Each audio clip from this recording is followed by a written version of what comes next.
malien aw ni shuru anga foli bi bila jamanaden kelen na beye malien bi ka alaje dien yoro anga foli bi bila aw ye an baw fo ko wali mando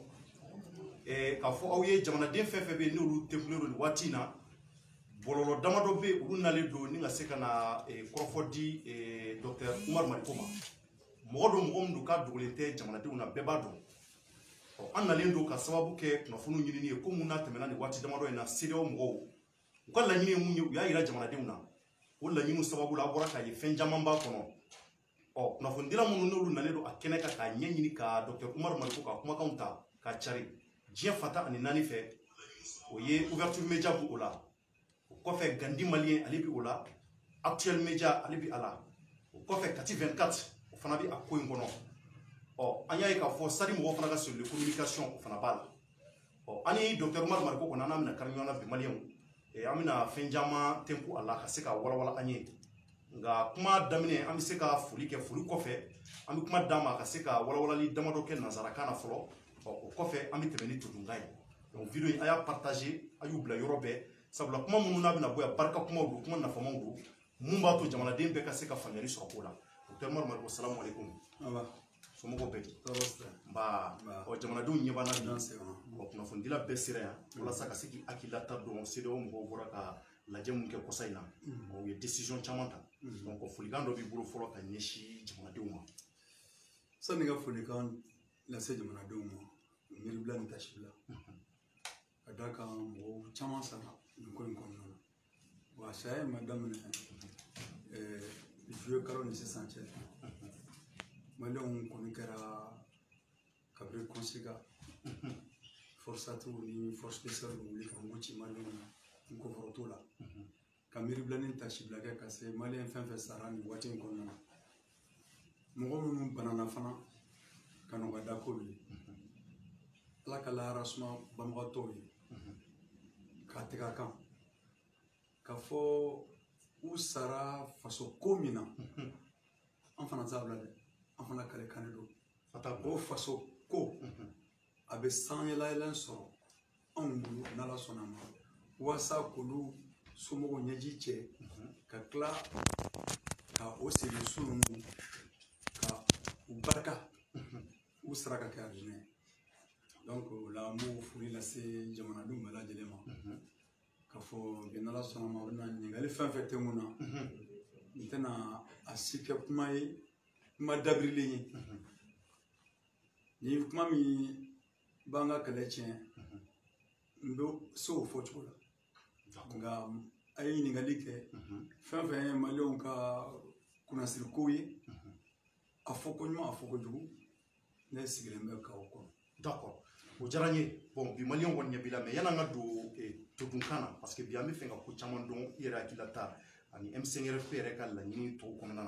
na ami fenga ika nyofoli ke nazara kana ya kilata imuni kumi jamana dum wero nyabana no Afrique jamana wero Ivoirion andika fara Sénégal o benyabana donc ami fe minute damado ko ya kilata imuni et silo mo ye décision munta ni kile damado ko nazara kana. Je dois, à la différence des chefs d'État de la CEDEAO qui sont venus en République du Mali, rendre hommage à tous les martyrs, tous ceux qui ont été assassinés par les balles de M. Ibrahim Boubacar Keïta et de ses services de répression. Je dois, dans un premier temps, les rendre hommage et les souhaiter le paradis. Et souhaiter prompt rétablissement à tous ces blessés que nous avons eus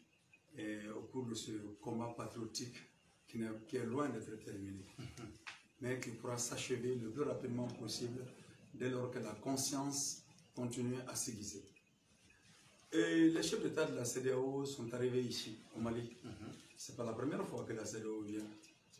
Mais le constat premier, c'est que la CEDEAO ne vient que lorsque les chefs d'État de la CEDEAO,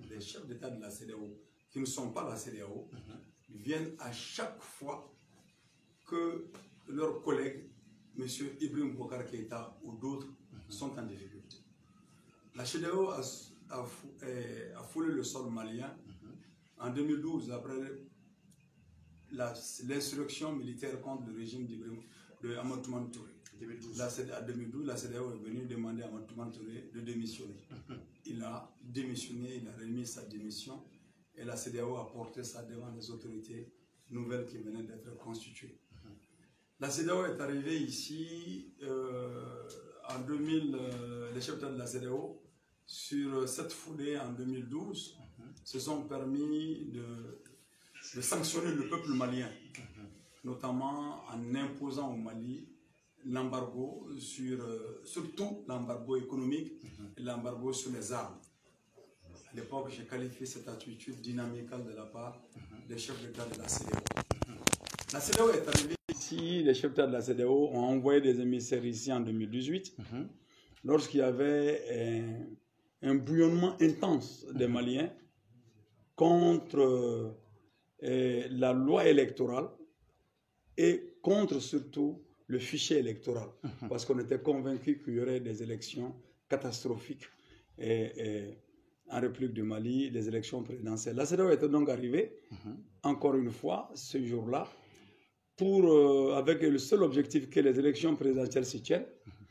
et que M. Ibrahim Boubacar Keïta soit élu coûte que coûte, vaille que vaille, comme président de la République, parce qu'ils avaient besoin d'un interlocuteur président de la République qui les ressemble. N'oubliez jamais, alors n'oubliez jamais que la CEDEAO est l'antichambre de la France. N'oubliez jamais cela. Tant qu'on n'oublie pas ça, on ne comprendra pas le comportement des chefs d'État de la CEDEAO. Les chefs d'État de la CEDEAO sont arrivés ici encore une fois. En 2018, ils n'ont pas fait le bilan de leur présence au Mali, qui a conduit à la fraude électorale massive pendant les élections présidentielles. Cette même CEDEAO avait demandé aux autorités maliennes de changer le fichier pour qu'on ne se retrouve plus dans une espèce de fraude pour les élections législatives. Les autorités maliennes, Ibrahim Boubacar Keïta, sachant bien qu'ils sont entre copains et coquins,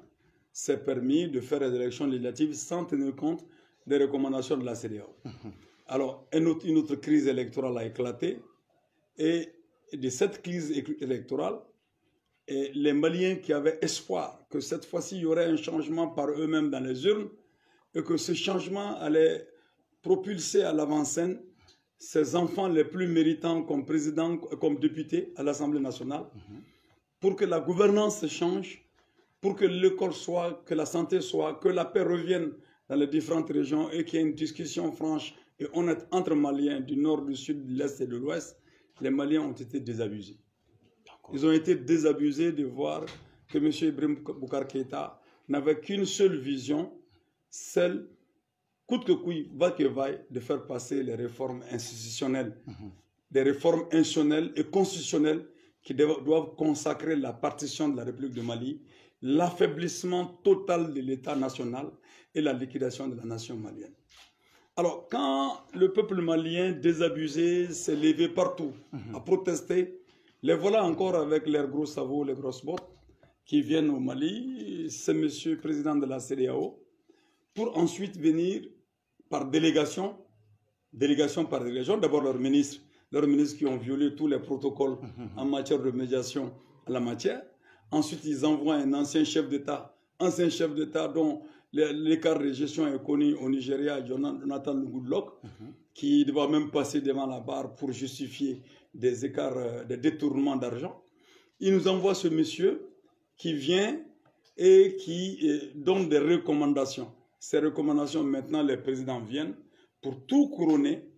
et ils sortent, soi-disant, des sanctions contre la République du Mali, contre le peuple malien. Et franchement, quelque part, je dois reconnaître que les présidents de la CEDEAO ont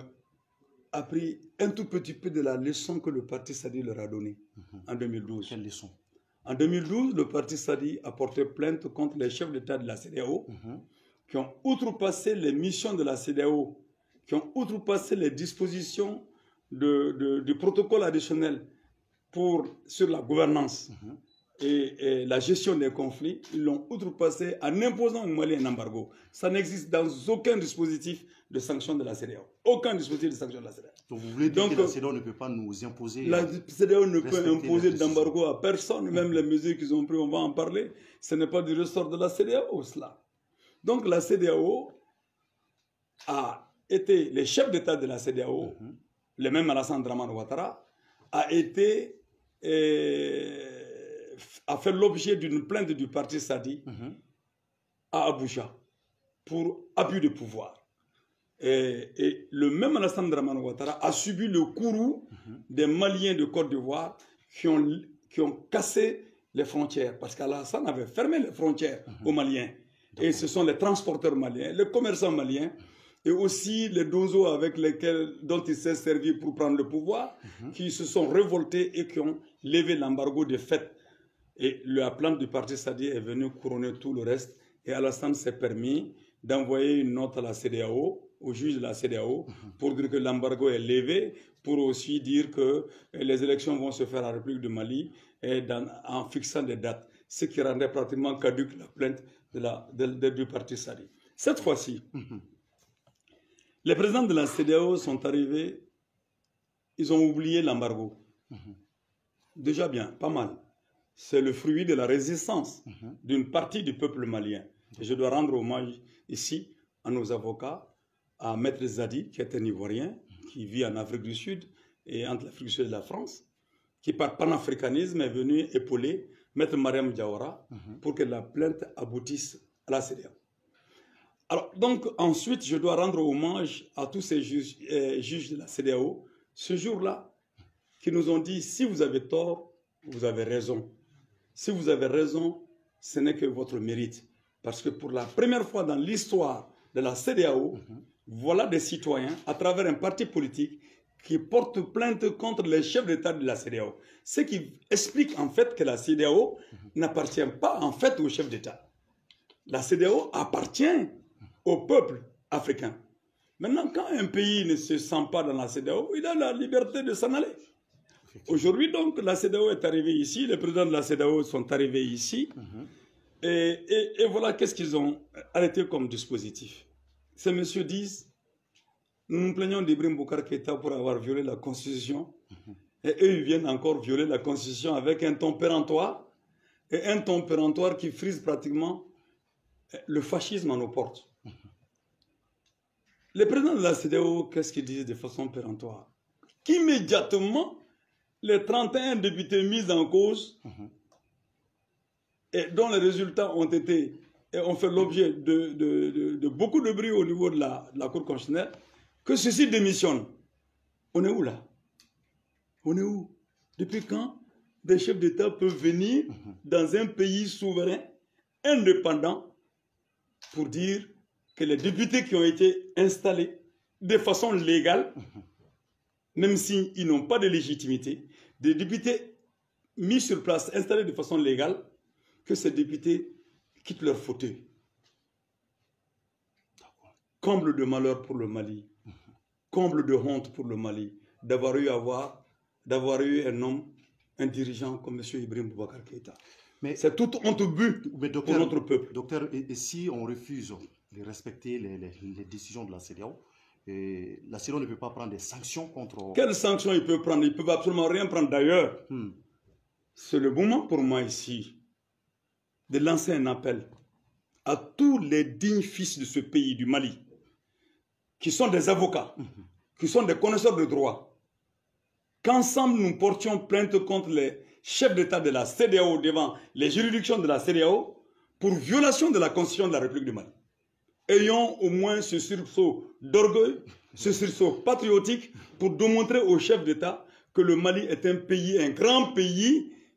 qui ne peut pas être malmené de la part de chefs d'État la plupart du temps mal élus. Il faut que cela soit clair.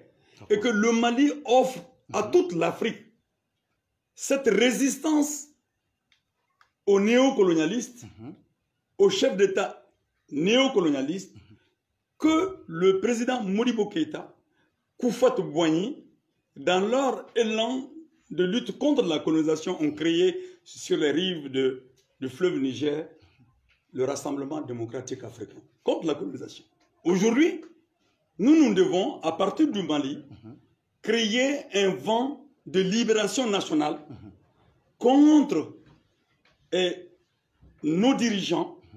prédateurs de nos économies, et nous devons monter aussi pour la conquête de notre indépendance et de notre souveraineté qui sont mises en mal aujourd'hui par des chefs d'État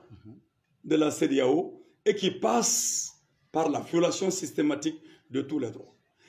Nous n'avons jamais vu les présidents de la CEDEAO venir débarquer au Mali lorsqu'il y a eu Djoura. On ne les a pas vus. Nous ne les avons pas vus déferler ici à Bamako lorsqu'il y a eu tout ce carnage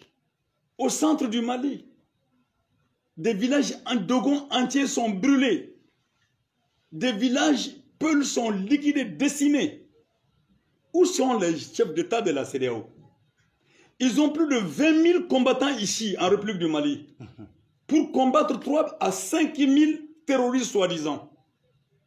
Tous les jours, c'est les soldats maliens qui sortent sur les mines. Tous les jours, c'est l'armée malienne qui pleure ses morts. Tous les jours, c'est des familles qui sont endeuillées. Il n'y a pas une seule famille Mali qui n'est pas aujourd'hui endeuillée par la mort des siens. Il n'y en a pas une seule famille. Alors, les chefs d'État de la CEDEAO, on ne voit jamais faire le bilan de leur présence militaire au Mali, de voir comment est-ce qu'ensemble nous pouvons juguler et Boko Haram et le terrorisme en République du Mali. Mais lorsqu'un chef d'État est menacé par son peuple dans son fauteuil, les voilà qui s'agitent dans tous les sens, qui font appel à la démocratie. De quelle démocratie se réclame-t-il? Alors donc, quand je tiens ce langage-là, mon cher ami, il ne sera jamais président du Mali. D'accord, donc docteur, votre dernier appel aux dirigeants de la CEDEAO. Il est dur parce que je n'ai pas d'appel à faire aux dirigeants de la CEDEAO. J'ai un appel simplement à l'endroit, des juristes africains qui viennent panafricanistes, qui viennent au Mali, qu'ensemble nous portions plainte contre ces chefs d'État devant les juridictions de la CEDEAO et de l'Union africaine. Parce que déjà, le Mali, le parti Sadi, a une plainte déposée pour violation des droits électoraux et contre le régime d'Ibrahim Boubacar Keïta à l'Union africaine. Nous l'avons fait. Mais cette fois-ci, que toute tendance confondue, tous ceux qui sentent une fibre de patriotisme, de panafricanisme progressiste, souhaiteront qu'on se mette ensemble pour porter plainte devant la cour de la CEDEAO à Abuja. Deuxième chose, c'est un appel que je fais à l'endroit de tous les peuples africains. Surtout de ceux qui sont dans l'ère géographique de la CEDEAO. Qu'ensemble, nous considérons le Mali comme étant le point où se joue l'avenir du continent africain, au moins de la sous-région ouest africaine, comme l'a dit l'ivoiro-malien Keïta, que se joue l'avenir de son autre pays, de notre continent, pour l'indépendance, la souveraineté. Et aussi dire au peuple malien de considérer ça comme du vent. De considérer cette décision de la CEDEAO comme du vent. Il ne peut prendre aucune sanction contre personne. La seule chose qu'ils peuvent dire, Oumar Mariko ne viendra pas en Côte d'Ivoire. Ça, ce n'est pas le peuple ivoirien qui le dit. Ça, ce n'est pas la population ivoirienne. C'est le régime de M. Alassane Ouattara qui va le dire. Oumar Mariko n'ira pas en Guinée. Ce ne sera pas le peuple guinéen qui va le dire. Oumar Mariko n'ira pas au Burkina. Oumar Mariko n'ira pas au Niger. Le Mali, c'est 1 241 000 km². Partout, il y a des zones qui sont des havres de bonheur. Mariko ne pourra même pas finir de faire le tour des villages maliens et pour avoir besoin d'aller ailleurs, parce que c'est ailleurs-là est contrôlé par des dictateurs à l'odeur de fascistes. D'accord, merci beaucoup, docteur Oumar Mariko. Donc, Malien maintenant, Oumar Mariko, aye Nazarakan, wala Kosobe. Kuma nunu abina ufo tudungana aya partage Kosobe aye kangar belebele badeda kangari muna ya da ka nyeshi CEDEAO e jamakulu mamu numika CEDEAO diriger watina aye kangar mgelema de dawo ye ka foku tse ka foshikana ko wako uye ko mu yereke kaba ira ka foku ye sharia soso ko ulubina ubulika joke ninga plainte nyini uka mumba to uye hake mun soso anga jamana kono ko ka seka nyini chukumuna donc on va fo alibi e jamana deun e media fin bien am seka ka bololoka gandi malien ali bi kene kono ya actuel media ale fana bi kene kono anaka chedun u be dafalen bi kene kono no raskebe naka moy kati 24 no e cheba traoré anaka chedun fana dafamea ouverture media fana ni o inde fana ni nga chedun ambe dafame kene kono ya donc kuma kan nunu abna yelama tudungana mumba to famiyali belebele o ka seka sorala donc docteur Oumar Mariko ambura nazarakana ankli la président borakani ni ma fili Macky Sall yere ay be kuma nunu me donc maintenant amika ta Macky Sall même mi fina ka bansana nga se kuma mare Macky Sall ne flani ya famia peut-être ne reka corona ni sanglé Macky Sall 1986 Macky Sall yi ala ka hina tutu jarala wasro ne ne le meka black solam ko wolula ambe ka solaya quand il Moussa Traoré neni kal tan kelen kaso Macky Sall ye l'université Cheikh Anta Diop anaka groupe yu belabo Moussa Traoré tatola Sénégal ka yoro belabo ka yoro befa ko Moussa est dictateur de kay Omar Marko mena atonyon black mena ka kubla Macky Sall yo ken en 1986 est-ce que Macky Sall deni bi aywa ika kuma la ko kan bena amena kuma ilma banagana anta ilma banagana ame masala de ke c'est intéressant il y a mon femme ton kalama ni mɔgɔ bɛ se ka akila caman fɔ na donc b'a yira a bɛ ɲɔgɔn kalama a bɛ mɔgɔ ninnu dɔn bi ko tɛ ouais Gabri bon ni min kɛra président ye ni min kɛra assemblée nationale ɲɛmɔgɔ ye ni min kɛra ɲɛmɔgɔba ye o tɛ tɔw ye tugun koyi ka d'a kan simplement an bɛ min fɔ lycée la an bɛ kuma min fɔ lycée la an bɛ kuma min fɔ université kɔnɔ n'an ye fanga ta dɔrɔn an bɛ kɛ mɔgɔ wɛrɛw ye ne mani de faamuya fanga ko la an bɛ kɛ mɔgɔ wɛrɛ b'a fɔ ko kan tun bɛ min fɔ ko fanga tali kuma ani fanga baara kuma k'o tɛ kelen ye ala k'an kisi donc Macky Sall bɛ ne dɔn a tun bɛ syndicat min na ani Toto Jara ninnu tun don ala ka hinɛ Toto Jara la donc an ye 1980 grève kɛ ne y'o ɲɛmɔgɔ dɔ ye ka tila ka na AM créé 90 ka na don assemblée kɔnɔ donc Macky Sall bɛ ne dɔn ale yɛrɛ de ne hakili lajigi a kuma la k'a to assemblée président la Sénégal o y'a sɔrɔ ne yɛrɛ ne ye commission des affaires étrangères président ye Mali la n ka tagali dɔ sɛfɛ Dakar. Ok donc o kuma diyara n ye docteur maintenant CEDEAO mɔgɔw bɔra yan kuma in belebele bɛ o nɔ sabula kunnafonidilaw nana i nɔ o de la ka se ka walawalali kɛ an y'a ye CEDEAO ye décision baw ta décision mun n'a bɛ tali kɛ fɛn damadɔ la ko i bɛ ka lajɛ ka ministère régalien dɔw sigi rapidement ka gouvernement restreint dɔ kɛ a y'o kɛ kunun bɛɛ bɔra k'a ye a tilala k'a fɔ tuguni ko k'a lajɛ ka assemblée maa minnu bɛ yen ko sigana donna u ka sigili la wasabulon kɔnɔ maa 30 damadɔ in ko ka olu bɔ yen immédiatement hali kuma caman kana don a la donc a n'a ɲɔgɔnna caman maintenant ko ninnu diyara e wa u ka laɲini ninnu ye n terikɛ n'an ma yɛlɛ an dusukun b'an janfa donc yɛlɛ ko don yɛlɛ i bɛ yɛlɛ de parce que komi tubabu b'a fɔ cogo min na yɛlɛ bɛ tɛ nisɔndiya yira Ibrik Boubacar Keita ka dɛsɛ a tɛ yira a tɛ fɔ tugun kɔ ni adamaden n'i sera nin yɔrɔ la ka ban i yɛrɛ kan ka wagaya sɔrɔ ka mɔgɔw fara ɲɔgɔn kan ka fɔ ne bɛ n kɔ don maliɲɛnw an ka lajɛ n kɔdon cogo ka kɛ jamana kana firi mais a bɛɛ ka taa ci ka tiɲɛ ni ne tɛ yen o ye bɛɛ ka de ye ni dɛsɛ tɛ e bɛ se cogo jumɛn na ka taa i tɔɲɔgɔn président wele ka na k'olu ka na ko kana fɛɛrɛ kɛ ko ka e ka jamanadenw minɛ k'a d'i ma o de ye nin ye o a ye nin de kɛ o ayiwa olu fana nana ka da kan a bɛ komi olu fana dalen t'u yɛrɛ la u ka jamana kɔnɔ olu nana u ye sariya minnu ta n'an kan bɛ kuma o kan u ye hakilina minnu fɔ parce que ne kɔni fɛ u y'u ka hakilina de fɔ mais e bolo u man ka na parce que ne hakili la est ce que u mana u ka so u mana an kungo la n bɛ min f'i ɲɛna u ka kan ka na ni i sigiɲɔgɔn ka so ni ta wulila la i bɛ na i bɛ n'i sigiɲɔgɔn lamɛn n'a sɔrɔ mankan de b'u ni ɲɔgɔn cɛ i bɛ kɛ lafarabagaya o tɛ se ka fɛnkɛ ta dɛ ɲangini busan ta dɛ aw nana lafasali de la u nana ko médiation bɛn ɲini de la u ka mission tɔgɔ tɛ ko médiation e y'a ye diɲɛ fan jumɛn kɔnɔ ko médiateur bɛ yɛlɛma ka kɛ sanction tala ye yɔrɔ jumɛn na un médiateur n'est pas quelqu'un qui prend des sanctions a bɛ fɛɛrɛ bɛɛ de kɛ mɔgɔw ka bɛn u ni ɲɔgɔn cɛ a bɛ fɛɛrɛ bɛɛ kɛ u ka bɛn ni ɲɔgɔn cɛ bon n'i yɛrɛ bɛ bɛn fo ka bɛn ni mɔgɔw ni ɲɔgɔn cɛ n'i ye nkalon tigi ye n tɛ diinɛ wɛrɛ kɔnɔ silamɛ la ne nkalon kɔni tigi ye i kan ka fɔ nkalontigi ma a k'a dabila n'a ma dabila i kan ka fara cɛtigi kan ka nkalontigi kɛlɛ donc komi Macky Sall ko ale silamɛ i komi Alassane ko k'ale ye silamɛ i komi Isufu k'ale ye silamɛ o yɛrɛ ta yɛlɛ ko dan ye o k'a to présidenya la assemblée présidentielle la 92 je crois bien ale de wulila ka juru ja karara ko f'a ka président ni élu lahara tun tɛ san 3 bɔ fɔlɔ ko ka fanga bila fo ka taa lettre ci cour suprême ma ko o ka Mahamadu Usman de don hakili la ko ka bɔ fanga la ko u ka expertise ko la ko kun wulilen don ale isufu de y'a kɛ dɛ mamani isufu a ye lettre sɛbɛn k'a ci cour suprême ma ko président ka démissionné ne nana ka na mali la ko président kana démissionné u y'o de juru sama u ni ɲɔgɔn cɛ tan u tilala ka wuli u yɛrɛ dama tilala ka wuli ka taa bare Mayina nɔfɛ o nana u bɛɛ bare ka bila kɛrɛfɛ maintenant a y'a ye min kɛ Mayina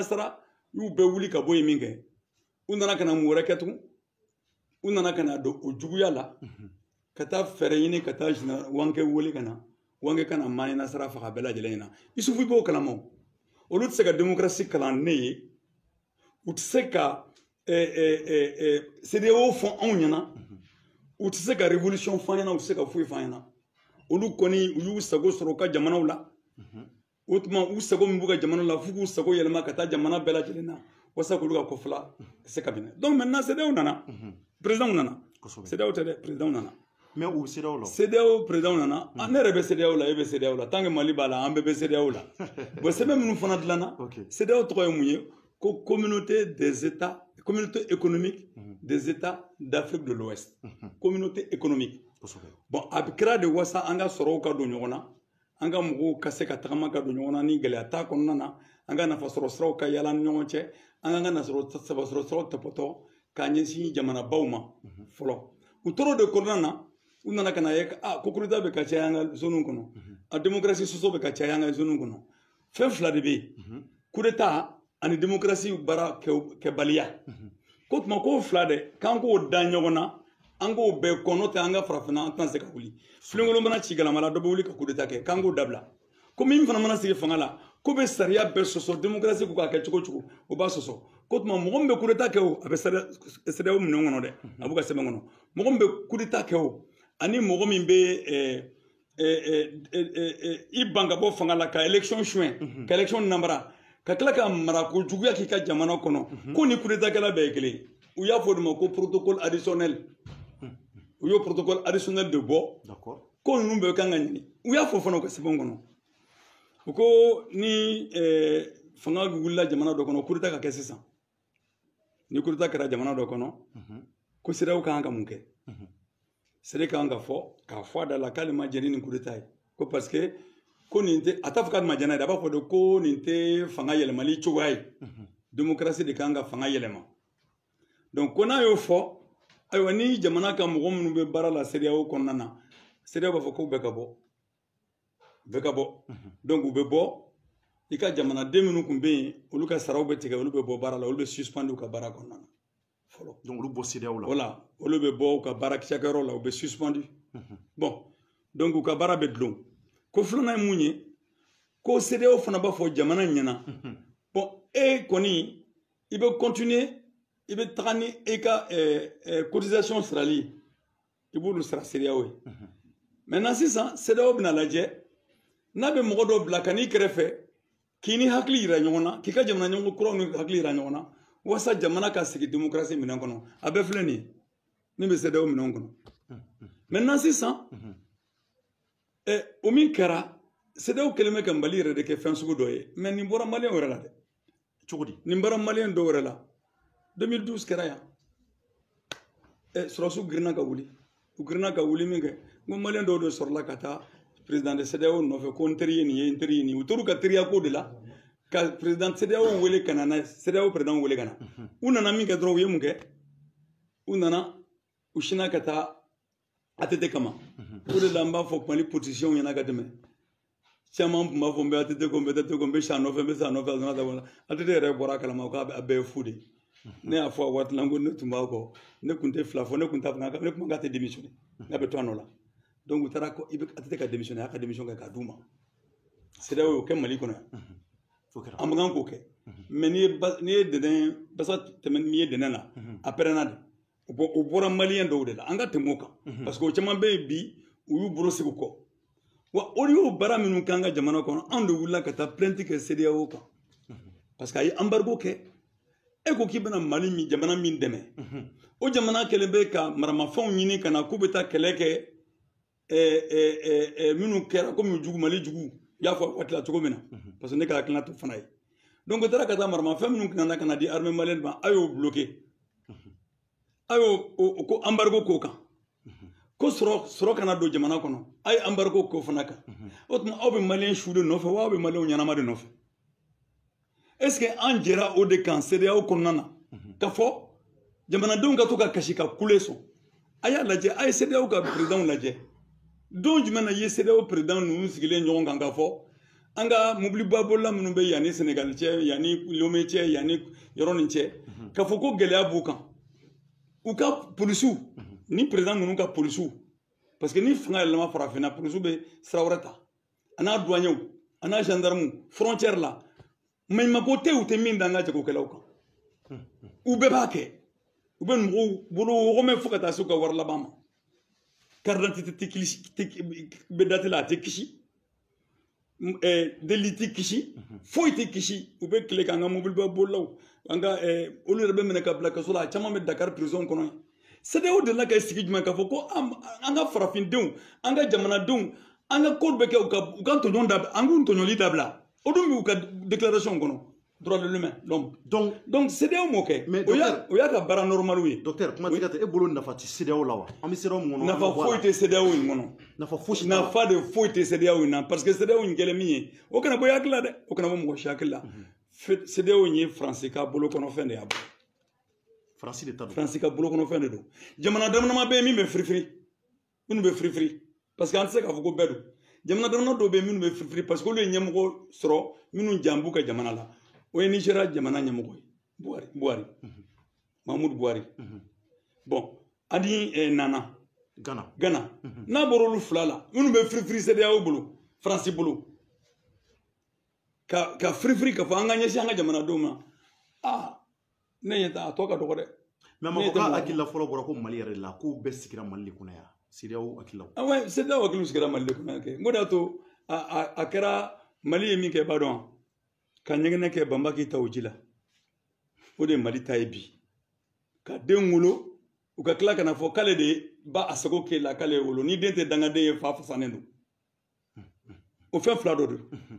donc an b'o bi n'i y'o jateminɛ sisan k'a fɔ ko Mali de ye CEDEAO wolo yan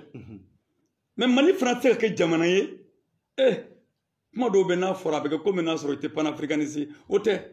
Mali fana ye jamana ba sugu min ye jamana t'an kɛrɛfɛla la yan ko min dɔ ma bɔ Mali la Mali de bɛna kɛ olu ka jamana ɲɛmɔgɔw bolo kɔnɔ sogo ye ko maliyɛnw yɛrɛ b'u sigi k'u bolo da sen kan CEDEAO bɛna CEDEAO bɛna kan na k'u bɛ yɛrɛ wɛrɛ ma CEDEAO bɛna mun kɛ na a bɛna yɛlɛma tan a bɛna CEDEAO bɛ se ka mun kɛ a kan ka min kɛ a m'o kɛ ka hɛrɛ suru jamanadenw kan a ma se maintenant CEDEAO mɔgɔw nana ka na mun kɛ présidentw nana ka mun kɛ u taara ka taa diɲɛ sɔrɔdasiw bɛɛ wele ka na a bɛɛ ton Mali kɔnɔ yan an bɛ sɔrɔdasi ba mun kɔnɔ e delila ka CEDEAO président jumɛn ye sigilen Mali kɔnɔ yan ko k'an ka lajɛ de an ye sɔrɔdasiw bila ka na fɛn min kama nin y'an san joli a kan mun kɛra a la mun bɔra kɔnɔ i y'u ye o la Mali dɔgɔnɔdugu min cira Mali filadugu min cira fila hakɛ min kan tigɛra dɔgɔnɔ hakɛ min kan tigɛra an bɛ yɔrɔ min na bi Ibrahim Bokar Keita a tɛ se a hali a ka commandant fara kɔ Segu Bakɔfara la i tɛ se ka taa Mali capitale régionale foyi tɛ yen Mali cercle foyi tɛ yen k'i bɛ se ka kilomètre 15 kɛ n'i bɔra cercle kɔnɔna na k'i t'i kɔfilɛ k'i ɲɛfilɛ n kan tɛ gɛlɛya min b'an kan dɛ parce que sira tɛ yen courant tɛ yen ji tɛ yen o kɔni o gɛlɛyaw bɛ nin ka k'an tagabolo ye donc ka tila ka na ye tugun an ka jamana kan an denw tɛ ka kalan ni y'a san joli ye sa ni y'a san joli anw den ka kalan i ye CEDEAO sigilen ka fɔ ko a tɛ se ka ɲɛ fo denw ka kalan walasa an ka sɔrɔ ka se ka circuler ka ɲɛ an ka jamana ɲɔgɔn cɛ i CEDEAO la kɛnɛya lajɛ an ka hôpitaux bɛɛ burujɛlen don ka bi don o don an bɛ évacuation sanitaire de la don o don an b'o de la o tɛ Mali kelen ye o CEDEAO jamana ninnu bɛɛ kelen-kelenna lajɛ u bɛɛ bɛ cogo min na u y'u kɔ don u ka dɔgɔtɔrɔsow la k'u kɔ don u ka kalanw na usine t'an fɛ yen tugun an ka sɛnɛ yɛrɛ u bɛ k'o burujɛ don o don ka taa Mali yɛrɛ bɛ ka min perdu hali san dama-dama nata la an bɛ fali ɲini an ɲɛ la an ta ye parce que faliw bɛ bɔ cogo min na ganaw bɛna fali san cogo min na ka taga n'a ye Sénégalikaw bɛna MINUSMA bɛna Sénégalikaw bɛna misi san Mali kɔnɔ Mopti mara kɔnɔ ka t'o faga Sénégal k'o feere MINUSMA ma ka na n'o y'an ka jamana kɔnɔ fasaya tɛ tɛmɛ kan dɛ o de ye Ibrahim Bokar Keita ko jaw ye parce que a kɛlen bɛ k'olu ka nafasɔrɔ siraw k'a bɛɛ minɛ k'a bɛɛ tɔpɔtɔ ka tila Faransi ka jate jugu minnu bɛ yen o jate jugu te dore de ka sin ka teme Mali fete ka Mali yereke ka ta Algérie mene parce que français mago be gaz la ou mago be Algérie ka gaz be riche de bolo ani américain donc français mago bo gaz la français tele olu kelme ka France datugu no donc ni français sera Mali la ni France sera Mali la ka Mali waraka autrement c'est ça Algérie 4 flani cheteke o Algérie France kelme yere la kul ta fe ku dadu jamana ka kula olu be ku laben mais ibe jo fenin do la isiri tube boala be jo tourne do la isiri fu be boala sano o anga jamana don kan nyogona je donc sérieux wona na mesure minta ko ka député be ganga wo député ala député bisaba ni kele ko ko luge nga wo député ala har na soron nta chugo manya sariya do yin sigu sariya mi yin sigi o sariya ko konti se ka bo député ala foni démissionnaire walma ni sara ni démissionnaire nyama dege ka suma itere ka galama diyan ka kala de e ka bo député ala bo ni minnu bɔra la o yo kungo ya bolo kɛ a dɔn e bolo u kana bɔ a la ni ko cogo in na u bɛ bɔ mun na nga ni y'o fɔ dɔrɔn ko ko tuma k'e tɛ assemblée cili fɛ assemblée kan ka cili bɔbagaw mais jɔn kan k'o décision ta de CEDEAO tɛ se k'a ta o CEDEAO tun bɛ se ka min fɔ a terikɛ Ibrahim Boubacar Keïta ɲɛna i bɛ ka cour constitutionnelle tɛ c'est pas la cour constitutionnelle cour constitutionnelle tɛ ministère de l'administration territoriale de nin bɛ ɲagami k'a dɔn mɔgɔw bolo ka tila k'a mɔntɔn ka na di cour constitutionnelle ma o k'a sago k'a la o k'a tɔ k'a la bon ministère de l'administration territoriale y'o kɛ mais n'an bɛ yɔrɔ min na bi cour constitutionnelle n tɛ se cour constitutionnelle ma fɔlɔ député bulon kɔnɔna na u kan ka fɔ Ibirika de ɲɛna Ibirika se min b'a ye bi ko constitution y'o se d'a ma ka assemblée ci au CEDEAO et puis assemblée ci n'o c'était IBK c'était chef de CEDEAO chef chier k'a fɔ k'u bɛna fɔ ko député min ko est élu là k'e ka démissionner bon sisan député dɔw ka ba bɛ na wolonfila na parce que mun na n'a nana ka na 200 millions d'i ma sisan k'i ka démissionner k'i k'o kɛ jamana ye a 200 millions i b'o minɛ k'o bila i kun kɛ i b'i ka papier sɛbɛn k'i taara dɔw bɛ se ka sɔn o ma mais anw tɛ se b'a fɔ de mɔgɔ 31 mankan cayara olu ta la c'est vrai mais élection namarala yɔrɔ bɛɛ a namarala yɔrɔ bɛɛ fan bɛɛ kan élection ma kɛ député sigi ɲa ye minnu sera ka porogoto dɔw sera ka porogoto kolon ni fanga la mais parce que mɔgɔ ma mankan kɛ o tuma o bɛna fɔ ko ni mɔgɔ 31 o tuma a ka nɔgɔ ne fana tɛna taa fɔ kɔlɔnbakaw ɲɛna o tuma a ye wuli dɛ parce que ne ko kɔlɔnbakaw ka wuli ka sira tigɛ daminɛ sisan u bɛ sira tigɛ o ni député ninnu nana RPM député dilannen ninnu u tɛ se ka don kɔlɔnbaw ni ne ko sini k'u tɛ don kɔlɔnbaw u tɛ don mais ne m'an bila u bɛɛ la donc e bolo kɔlɔnjɛbaw namara fana kɛr'i la ne kɔlɔnba ta yɛrɛ a tɛ se ka fɔ o bɛ se ka fɔ wa o de b'a yira dɔrɔn k'a fɔ ko élection tɛ jamana kɔnɔ URD ye opposition ye SADI ye opposition ye RPM ye fanga ye jamana sariyaw y'a yira ko opposition ni majorité cɛ ko seni bɛ tila u ni ɲɔgɔn cɛ seni membre bɛ tila u ni ɲɔgɔn cɛ ko opposition ni majorité cɛ ko assesseurs bɛ tila minnu bɛ vote kɔlɔsi k'olu bɛ tila u ni ɲɔgɔn cɛ maintenant u ye mun kɛ kɔlɔnba commandant komi o kun fɛn caman kun fɔlen don ɲɛna u nana président de bureau de vote fɛn fɛn bɛ yen minnu kun bɛ ladiri la u y'o caman cɛ ka bɔ yen n ko président de bureau de vote dɔ y'a fɔ ne ka issue ɲɛna a t'a dɔn ko ne ka issue don ko n nana présenté k'u bɛna ko a mɔgɔw don ko tɔɔrɔ si tɛ ko k'a n'a ka coronavirus bɛ ɲɔgɔn na yan ko ne président de bureau de vote dɔ ka ye dɛ ko k'u bɛ ɲɔgɔn na ko an kɔni tilala an ka coronavirus la yan Umaru Mariko donc président o kɛra issue ɲɛna bon maintenant sisan u ye assesseur tila RPM k'o ye fanga ye opposition k'o ye URD SADI ye opposition ye SADI ma jate u ka namara bɔra yan de kɔlɔnba sinon u ye miliyari minnu bɔ ani adi ɲagando zon walaki parce que ale yɛrɛ y'a fɔ ko kɔlɔnba radio la k'ale ye zon ye walahi ale y'a fɔ kɔlɔnba radio la k'ale ye mun ye a ko k'ale ye zon ye ale ye sonyali de kɛ ka taa a di a kɔmɔgɔw ma kasɛti bɛ yen a ko n bɛ suɲɛli de kɛ ka taa di n kɔmɔgɔw ma kɔlɔnba arajo minnu tun bɛ k'a kɔkɔrɔma don olu nana k'i jɔ ko dangaden de tɛ se suɲɛli la o bɛ fɔra kɔlɔnba arajo sow la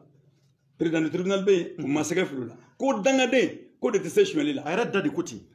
adi ɲaga nuru yɛrɛ da ko a kasɛti bɛ yen kayira mɔgɔw bɛ se k'a la pase yɛrɛ k'ale so ye ko ale ko n'i ye suɲɛli kɛ ko olu bɛ suɲɛli de kɛ ko ka taa di mɔgɔw ma i ye zon ye bon de toute façon comme a yɛrɛ tɔgɔ ye ko jo walaki bɛɛ b'a dɔn jo walaki kɔrɔ ye mun ye i b'a wele a mɔdenw b'a wele a b'a laminɛ a dɔgɔninw b'a wele a turu b'a wele la an bɛɛ b'a wele assemblée ko jo walaki a bɛ kɔfilɛ k'i lamɛn donc an k'o bila ka tɛmɛ donc u nana ka na a susɛr'o tila o cogo la donc maintenant o n'a ta o ta donc maintenant si ko député 31 ko olu ta ɲɛnabɔ k'a bila heureusement que Sikaso député y'a fɔ na ko olu tɛ nin na tugun yɛrɛ i bɛ ka yɛrɛ ka taa ka bɔ jamana kɔnɔ parce que a bɛna bɛɛ de bila ɲɔgɔn na a bɛ ka bɛɛ de bila ɲɔgɔn na député minnu na ko nin député ili cogo ma ɲa ko nin ili cogo ɲana donc i bɛ ka kan fɔ dɔrɔn n bɛ assemblée ci o y'a ka fanga ye o y'a ka fanga dan ye assemblée ko la CEDEAO fana se ka tɛmɛ o kan CEDEAO nana k'i jɔ ko ka cour constitutionnelle remembrer cour constitutionnelle remembreli la nin yɔrɔnin na Manasa a y'i firifiri koyi a y'i firifiri parce que a ye sɛbɛn min bɔ a y'a dilan k'a ɲɛ a bɛ sariya kɔnɔ ko IBK bɛ ka min kɛ k'a bɛ fɔ ne ma ko haute trahison janfanjugu min ka kan k'a ka fanga jɔ Manasa y'a sɛbɛn k'a argumenté ka ɲɛ ne ko a fɔ n'a tun y'a tɔgɔ kɛ tan a tun tɛna kɛ ɲɛnɛni ye donc maintenant ni Manasa ye nin baara kɛ tan k'a fɔ ko IBK ye haute trahison kɛ k'a yira k'a fɔ IBK tɛ se k'olu disu CEDEAO de bɛ se k'o kɛ CEDEAO de bɛ pan jamana sariya kunna mais a ma fɔ ko CEDEAO sariyaw bi jamana fɛn fɛn bɛ k'a bɛ CEDEAO kɔnɔ olu bɛɛ sariya sanfɛ an k'o fɔra o y'a ye ni sariya min ye nin ko fɔ kɛ sariya bolofara min ye nin fɔ kɛ a bɛ fɔ ko convention internationale ko la loi et les conventions internationales s'imposent aux lois nationales mais o y'a ye na convention internationale CEDEAO ka convention kɔnɔ n'a b'a kɔnɔ ko CEDEAO ka kan ka décision ta Mali constitution sanfɛ a tɛ yen o sariya fɛn fɛn bɛ ta hali convention internationale n'a ye Mali sariya sunba sɔsɔ a tɛ se ka tɛmɛ constitution de ko don dɛ an bɛ constitution kuma de la a tɛ se ka tɛmɛ o sariya yɛrɛ ni assemblée yɛrɛ y'o sariya ta international ko min bɛ sariya sɔsɔ n ko sariyaw bɛ tɛmɛ constitution cour constitutionnelle fɛ pour voir n'a sɔrɔ a ye sariya minnu ta n'a sɔrɔ an ka constitution bɛ taa ni ɲɔgɔn ye ni sariya fɛn bɛ yen k'a b'an ka constitution sanfɛ dɔrɔn o tuma o tɛ se ka taa o bon voilà donc chef d'état de la CEDEAO ninnu nana u tɛmɛn'u ka hakɛw bɛɛ kan k'u tɛmɛn'u ka hakɛ bɛɛ kan nka n bɛ se ka min kɔni fɔ u ma embargo ko kuma fɔ ne se bon a bɛ se ka kɛ n'an banna parce que ko u ye hakilila minnu fɔ u ye décision minnu ta ni a ma bato fan fila si fɛ u kan ka sanction min kɛ u b'o kɛ ayiwa anw fana kan ka sanction min kɛ i b'o dɔn bi yan o ye min anw kan ka fara ɲɔgɔn kan de ka taa plainte kɛ CEDEAO président ninnu kan olu tɛ CEDEAO ye o olu tɛ CEDEAO ye c'est à dire u bɛ fɛ ka mɔgɔw ja bugɔ de quoi olu tɛ CEDEAO ye CEDEAO ka tribunal bɛ yen e m'a ye anw ye 2012 la u nana min kɛ ka na embargo kɛ Mali kan parti Sadi wulila yan an n'an ka avocat maître Zadi ivoirien maître Mariam Diawara malien ka fara Ami Sanogo kan o y'a constitutionnaliste de ko ka journaliste ka ɲan sen cɛ ka fara Modibo Kulibali ka Mataki ani ne yɛrɛ an wulila ani Sempara u bɛ Abuja an taara Abuja avocat nigérien dɔ y'a ka cabinet d'an ma k'an nana mun na an taara CEDEAO ka fɛngɛ la an ko an nana de Alassane Dramane Ouattara tɛ se ka embargo kɛ Mali kan a tɛ se a sariya tɛ yen an taara n'o ye min kɛ an donna an sera Abuja tile sabanan Alassane ye papier dɔ bɔ n kɔrɔ parce que a y'a dɔn min don u y'a kunnafoni a ko embargo wulila ka bɔ Mali kan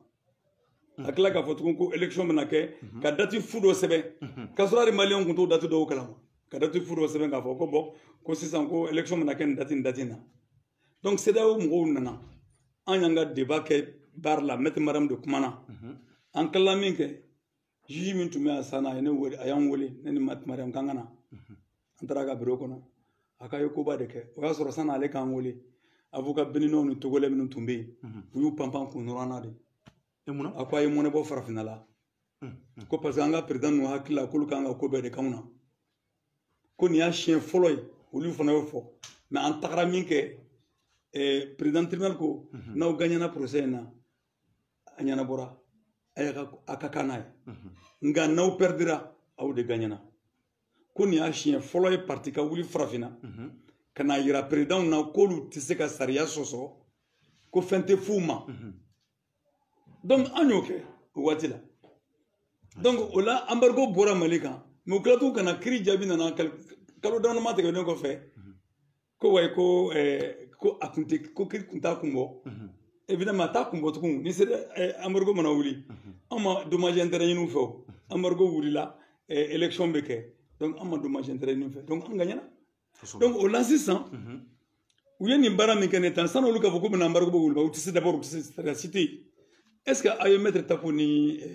maître Muntaka Tall ka débat suit kosɛbɛ ne m'a bɛɛ suit mais n bɛnna yɔrɔnin min ma fo n y'a capture d'écran na maître Tapo ko a b'a dɔn maître Tapo ye mɔgɔ min Jale tun b'a ka ministériya ko show de la mais n bɛ min fɔ aw na maître Tapo démocratie in tiɲɛbaga dɔ don dɛ non dɔ don dɛ cogo jumɛn ni n ka sɛbɛn kun ma jan na sisan n b'a bɔ ka yɛrɛ caméraw la démocratie tiɲɛbaga dɔ don a dɔ don dɛ a y'a tiɲɛ n bɛna yɔrɔnin fɔ a ɲɛna fɔlɔ mais i jɔ n ka tɛmɛ CEDEAO yɔrɔnin kan CEDEAO yɔrɔnin kan maître Tapo nana a ko journaliste ye question posé a kun a ko yala CEDEAO bɛna mun kɛ Mali la a y'a jateminɛ kɛ ni minnu y'a lamɛn a ko non ko CEDEAO tɛ se ka k'ale ɲɛ tɛ sanction na fɛn na CEDEAO bɛ se ka min kɛ Mali la o y'a ye mɔgɔ min bɛ IBK fanfɛla fɛ n'o y'o fɔ an tɔw bɛ siran mun ɲɛ an kan ka siran fɛn ye foyi a man ka siran foyi maître Tapo ye démocratie in tiɲɛbaga min ye parce que a nakun ye ministériya in na a yɛrɛ b'a dɔn maliyɛn bɛɛ b'a dɔn bɛɛ b'a dɔn k'a fɔ ko surfacturation minnu kɛra jamana kɔnɔ mɔgɔ minnu surfacturation kɛ k'an ka jamana maramafɛnw buruja a dossier bɛ min bolo comme avocat o tɛ maître Tapo ya min bɛ Mali contrôle o la a bɛ Mali de contrôle o la donc o maître Tapo in san 1997 san e tun bɛ san joli la 1997 maître Tapo nana min kɛ cɛba dɔ tun bɛ Mali kɔnɔ ko Majasa Magaraga ale de tigitigi ye baara kɛ NASA la f'a ka parti kɛ PPP Magaraga a tun fɔra o ɲɛna ko ka fichier kɛ ko ka élection kɛ 97 a y'i nun don ko kɔnɔ min kan ko k'a ka élection kɛ cogo min na k'a se ka kɛ ten parce que san o san segin tun kan ka kɛ fɛngɛ kan fichier électoral kan Alpha ye san 4 walima 5 de kɛ a ma maga fichier la opposition san 4 a ma maga fichier la opposition ye marche kɛ a waati la ala ka hinɛ Cɛwole Mamadu Konatɛw an n'olu tun bɛ la à l'époque an n'olu bɛ ye mouvement kɛ rassemblement des forces patriotiques an y'o girin ka jo kɛ n'olu ye yan donc maître Tapo Majasa Magaraga ko a tɛ se k'o kɛ min kɛ u y'o gɛn ka bɔ fichier kunna ka taa informaticien wɛrɛw ɲini ka na ko jaa k'a fɔ ka élection kɛ ka karaba wasa élection ka kɛ ka karaba wasa fichier ko in ka se ka ɲɛnabɔ n'an tilala n bɛ papier nin y'a ye n b'a d'aw ma o b'a yira a ka téléspectateur la ou bien seni yɛrɛ a bɛ min ka minɛnw na donc maître Tapo ye sɛbɛn dɔ bɔ d'abord a kɛra ale de tun ye seni président ye a ka kɛ seni président ye donc seni président la ni bɛnkan dɔ tɛmɛna ani Alpha ni IBK cɛ ani Soumaïla Cissé u ye sɛbɛn dɔ bɔ marché public yarɔ n'i bɛ marché di passé gré à gré bɛ yen ani n'a tɛmɛna waati hakɛya dɔ kan i bɛ appel d'offre kɛ bon u ye décret dɔ de bɔ ko maître Tapo ko seni ɲɛmɔgɔ k'a bɛ se ka marché passé a ka d'a ye cogo min na k'a ko gré à gré foyi t'a la enfin ko appel d'offre t'a la ko a bɛ se ka ani bɛ bɛn a la dɔrɔn entente informelle k'aw bɛ se k'a kɛ et ils ont dérogé k'a fɔ ko o kɔni bɛ sariya minnu bɛ marché public kan k'a b'a sɔsɔ dɛ ko mais k'a bɛ kɛ ten a sɛbɛnnen bɛ yen jɔn y'o papier signé Alpha Umaru Konare président de la République du Mali o wagati la jɔn y'a i bolo don Alpha ta kɛrɛfɛ Ibrahim Boubacar Keïta premier ministre jɔn tugura o la Soumaïla Cissé ministre des finances et du commerce a papier bɛ yen an ka démocratie ma tiɲɛ bi dɛ bon o de senfɛ ne ye jamana bila kalo 11 donc e fɛn ka fɔ ninnu bɛ nɔbɔ o ko la mais u y'a tiɲɛ de ka taga u y'a tiɲɛ de ka tiɲɛ an minnu b'a fɔ k'an kɛ balawu ye k'an kɛ sitanɛ ye ka tila ka wula nɔfɛ ko f'u k'an minɛ yɛrɛ ko f'u k'an faga ala y'an kisi o bɛɛ lajɛlen ma u ye dɔw fagara élection ko in na koyi dɔw fagara élection ko in na jamana in kɔnɔ jonu dɔw u ye gaziw fili muso dɔw kan muso dɔw sara jeli jugu la yan hakili tɛ tɔgɔ ninnu caman na mais musa jarama sa wa polisikɛ musa jarama sa n'o kɛra kopo santé la en 1997 ka taa alimami sira cɛkɔrɔbaw seru baja kuyate cɛkɔrɔbaw k'u bɛɛ minɛ ka t'u bila kaso la kolokoro mutakatali yɛrɛ minɛna o senfɛ ka taa n'a ye bila Malamine Traoré minɛna u fɛ a waati la ka sɔrɔ ka fɔ ko o ka ca an ka tɛmɛ o kan mais donc o papier in bɔra o senfɛ u ye élection kelen pe u ye élection fila législative ani présidentielle u ye miliyari 27 de don o la o y'a sɔrɔ ATT ye président sigi kɛ ka député sigi kɛ ka maire sigi kɛ ka constitution voté miliyari 11 miliyari 11 miliyari 13 président sigi ni député sigi dama olu ye miliyari 27 don o la Tapo b'a ka fɛn kunna koyi bi m'a bila nin na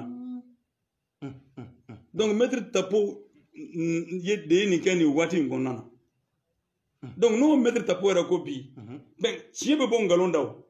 n'a ko bi k'a fɔ ko CEDEAO tɛ se ka foyi kɛ Mali la mais o ye tiɲɛ de o tuma Maliɲɛnw k'a faamuya dɔrɔn an kana an yɛrɛ bagabaga foyi ɲɛ n'an ko k'anw de bɔra masakɛbaw la n'anw de ko k'anw ye Sunjata siw ye k'an ye Turamagan siw ye k'an ye nin siw ye an ye Sumanguru siw ye an ye nin bɛɛ siw ye ka taa k'an ye Waliju siw ye n'anw de ko k'an y'o ye an k'an ka siran mun ye diɲɛlatigɛ in kɔnɔ min b'an ka diɲɛlatigɛ tiɲɛ an bolo k'anw ka danbe don dibi la ka tila ka an ka jamana kɛ bolokɔnɔmɔgɔ ye siɲɛ 2 ka kɛ farafin jamana dɔ bolokɔnɔmɔgɔ ye o farafin jamana fana bɛ Faransi ka bolokɔnɔmɔgɔya la o tuma anw bɛ min hari sɔrɔ sira an b'o sira de kan Orange Mali Malitel a bɛ jɔn bolo Sénégal Maroc olu bɛ jɔn bolo Vivendi France Télécom o ye France ye donc an b'olu bolo o dɔrɔn bɛ b'o dɔrɔn bɛ ta ka tɛmɛ ma MINUSMA t'a fɔ n y'o fɔ Mopti sogo bɛ faga san commerçant fɛ ka taga ni misi ye Sénégal ka taa faga ye k'a don compteur kɔnɔ ka na n'a ye ka na feere Mopti comme laboratoire tɛ se ka kɛ Mopti comme abattoir tɛ se ka kɛ Mopti mun b'o bali ka kɛ donc kɛlɛ a bɛ dɔw fantanya k'u bantanya k'u bolokolo mais kɛlɛ a bɛ dɔw kɛ bana ye o tuma Mali kɛlɛ in tɛ ka digi bɛɛ la dɛ n'a y'u bɛɛ kan mɛn k'a fɔ an bɛɛ de ta tiɲɛnen don nin kɔnɔ nkalonfin dɔw bɛ jago dumanba de la miliyariw de b'u bolo nin ko in kɔnɔna na mais dɔw de bɛ tile ka kasi ne baden kelen ni taara ne fa san 90 taara ne den san 5 taara dɔw de bɛ tile o kasi la o de ye jamanadenw ye an wuli kun filɛ nin ni CEDEAO mɔgɔw tɛ se k'o dɔn u yɛrɛ ma k'o faamuya an ma deli k'u ye abada k'a fɔ k'an ka dugu jeni n'an ka dugu cira fo ka na nin bɔ donc n'i ye député n'i ko la sisan ko député k'i bɛ député nɔ minɛ o ko la ko député ka bɔ député tɛ se ka bɔ nin na u tɛ se ka bɔ u y'a fɔ k'a fɔ IBK ɲɛna a k'a ka démission a banna a k'a ka assemblée ci o ye dɔ sira dɔ ye mais IBK kuma bɔli de ye dɛ anw t'o kan dɛ anw t'o kan donc o b'a yira komi i yɛrɛ ka kuma nin bɛɛ b'a yira k'a fɔ aw tigɛlen don kosɛbɛ CEDEAO la donc maintenant aw bɛ fɛ ko in ka boli sira jumɛn kan parce que nin bɛɛ kɛra CEDEAO dun ye kangariba belebele da jamana in ye k'a fɔ mɔgɔ bɛ yen nin côté fila bɛɛ la M5RP ani ka fara IBK ka mɔgɔw kan ko kumakan minnu ni o bɔra olu ka laɲini kɔnɔ k'o ma sabati olu bɛ sanction ta o ko la donc maintenant e yɛrɛ bɛ fɛ ko in ka boli sira jumɛn kan sisan anw ka jamana de y'an ka jamana ye anw de tɛ an ka jamana ye mɔgɔ tɔɲɔlen bɛ nin fanga in fɛ mɔgɔ tɔɲɔlen fanga in fɛ an k'an bolo di ɲɔgɔn ma e y'a faamuya an ka IBK gɛn CEDEAO ta tɛ an ka jamana ye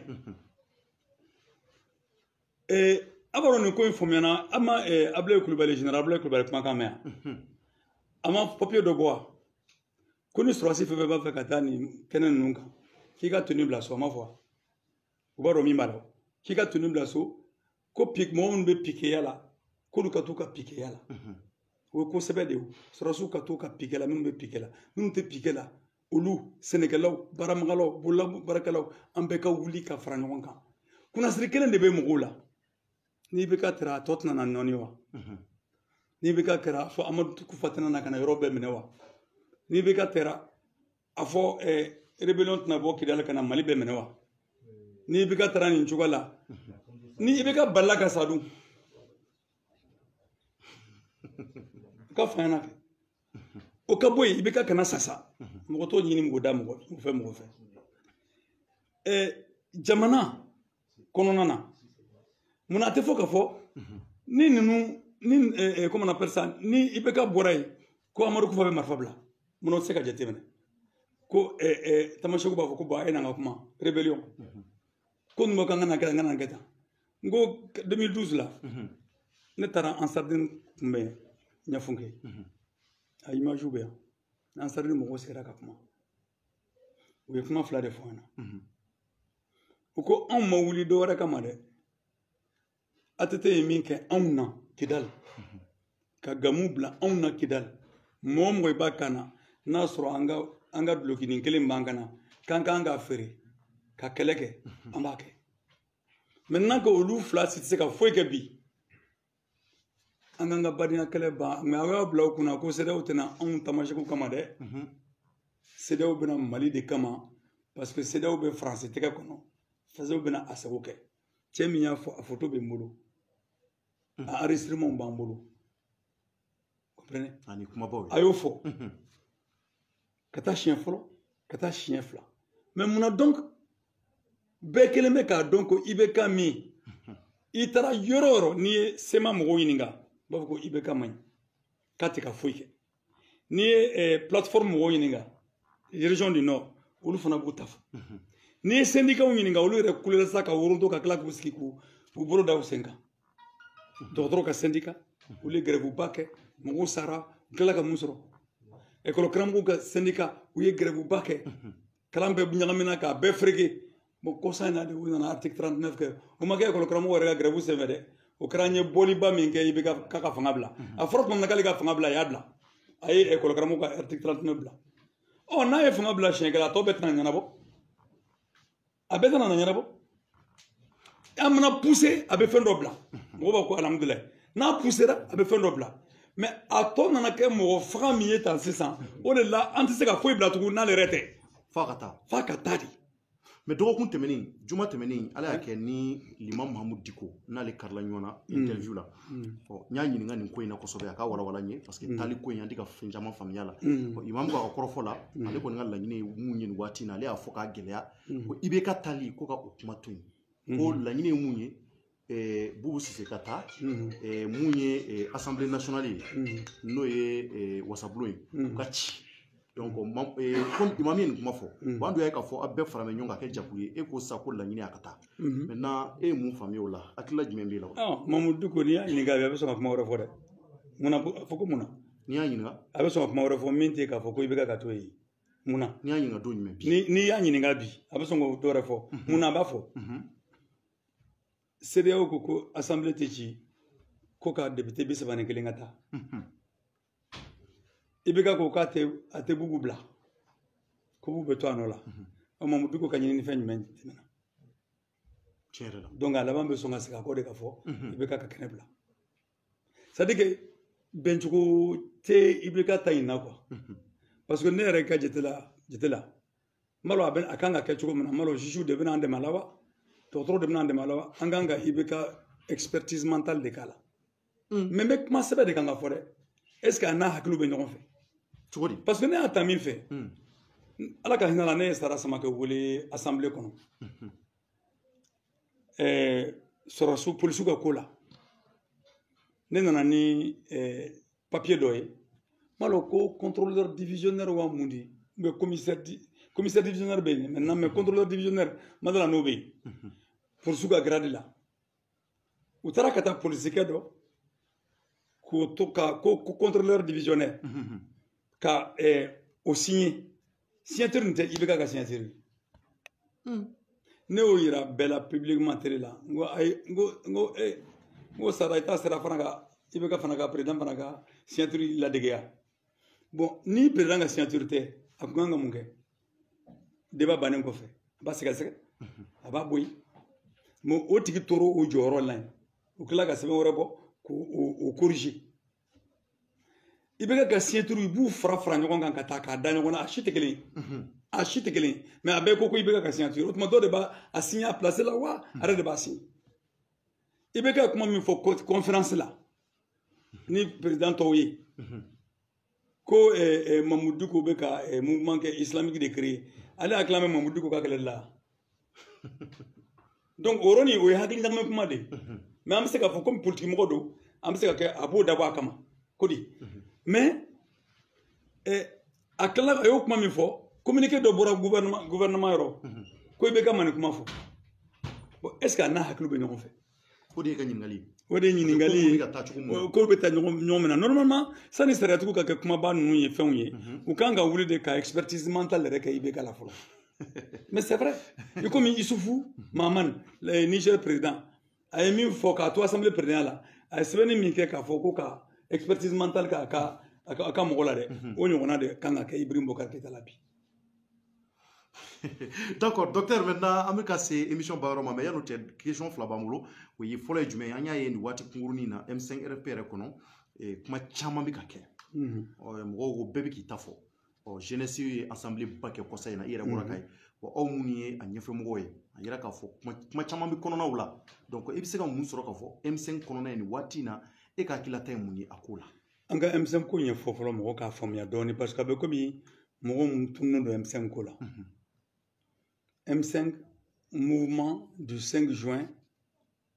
rassemblement des forces patriotiques. À Oula de Numena, à Oula le 5 juin. Ça n'est M5 à Oula. Oula les camps de Karakam, au Franonka. C'est Massi. Le Mamoudou Koka, la face à Paraoui. Ani FSD. FSD Soumaïla, parce que FSD est fly. FSD. Opposition ani FSD pouvoir. Bon, pouvoir oui c'est blé nous. FSD opposition oui chegol ni mutaka nous.